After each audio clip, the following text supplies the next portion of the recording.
If you have a friend who has a drug problem and you want to help them, but you're not sure how, I have 5 tips for approaching them and talking to them and having these conversations.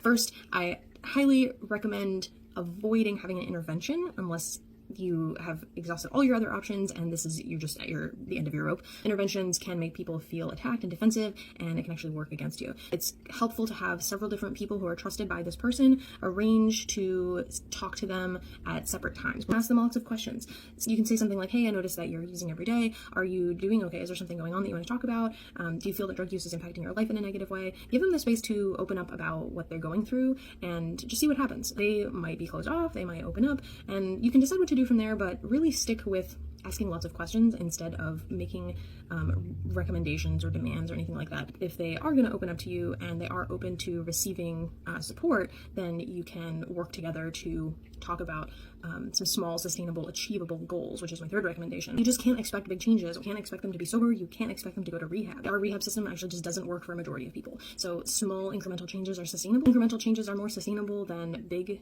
drastic changes because those small changes we're more likely to get there and then be really proud of ourselves for getting there, and that fuels our desire to keep going. Whereas if we bite off too much at once and we don't get there, then we might feel like a failure and get into a cycle of shame, and that fuels drug use for sure. Number 4, you can connect with them in low pressure situations, like just having them over for dinner, and this helps build connection. This helps build your relationship and keep you close. Pushing them away and ostracizing them is likely to fuel their addiction, so however possible for you, however you feel comfortable doing so, try to make the space for them in your life in ways that you're both comfortable with. Number 5, offer to help connect them to resources, and you can also just start collecting resources on your own, and if they start coming to you for help, ideally they start coming to you for help because they feel safe with you, but you already just have this arsenal of materials and phone numbers and stuff that you can share with them. So crisis hotlines, educational materials about safer use practices, check out harmreduction.org. Maybe you're connected to a syringe program and you're able to get sterile supplies for them. I know this is really hard, but I hope this helps and I wish you all the best. If you have any questions, you can always leave a comment or send me a direct message.